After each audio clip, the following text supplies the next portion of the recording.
The ice cream was still melting on the counter when police walked into the house. Mark Despain was already gone, shot twice in the back, lying on his own kitchen floor like nothing made sense anymore. But what they saw next changed everything. The house looked disturbed. Drawers open, rooms scattered. At first it looked like a burglary, but something didn't fit. Valuables were still there. Nothing important was taken. That's when investigators realized something chilling. This wasn't random. This was planned. And you won't believe what happened next, because the truth was far closer than anyone imagined. Mark wasn't just any victim. He was a hard-working businessman in Jonesboro, Arkansas. A man everyone trusted. A man who built everything from nothing. People said he loved his family more than anything. He worked nonstop just to provide. But what nobody saw was what was breaking inside his home. Behind the smiles, things were not stable. Behind the routine life, pressure was building every single day. And Mark had no idea, not even close, because the people closest to him were hiding things that would eventually change everything. And you won't believe what happened next. Mark trusted his wife, Michelle, completely. She handled the money, the books, the business records. While he worked outside, she managed everything inside. But the truth was terrifying. The business was drowning in debt. Millions were disappearing on paper. Bills were piling up. Foreclosure threats were closing in. And Mark didn't see any of it coming. But that wasn't even the worst part. Michelle had a secret life, a younger man, a hidden affair. And she wasn't just seeing him. She was funding him. Rent, food, everything. And you won't believe what happened next. Then came another fracture inside the family. Michelle's father, Carl Kelly, entered Mark's business. At first it looked harmless. Family helping family. But it slowly turned into something else. Control issues, resentment, ego clashes. Carl didn't like taking orders from Mark, a younger son-in-law giving him instructions. That tension kept building in silence, until one accusation changed everything. Michelle accused Mark's father of something serious involving her daughter. The family exploded instantly. Mark chose his wife over his own parents. And just like that, he cut them off completely. You won't believe what happened next. That decision changed everything. Mark was now isolated from his own family. The people who knew him best were gone, and the only ones left were Michelle and her father, the same people who now controlled his world. But behind closed doors, things were getting worse. The debt was growing, the pressure increasing, and the marriage was breaking quietly. Then came the moment everything shifted. Mark started talking about divorce. Just one word, but it changed the entire atmosphere.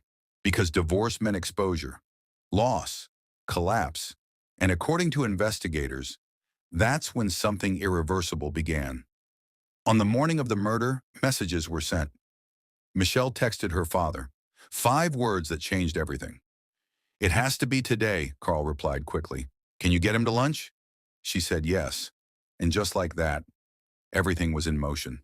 Mark had no idea. He woke up thinking it was a normal day, a normal lunch with his wife.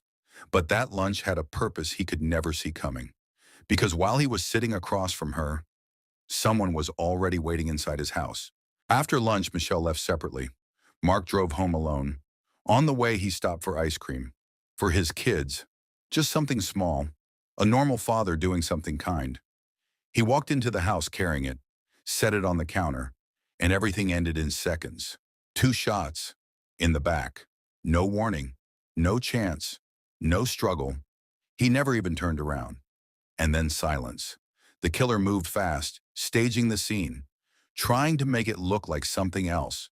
But investigators weren't convinced, because nothing about it felt real. When Michelle returned home, she called 911. But detectives noticed something strange immediately. Her emotions didn't match the situation. Too calm at times, too dramatic at others. Nothing felt consistent. Outside, another confrontation erupted.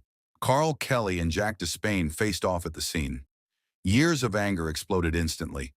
Right in front of police. Right in front of everyone. And investigators started paying attention.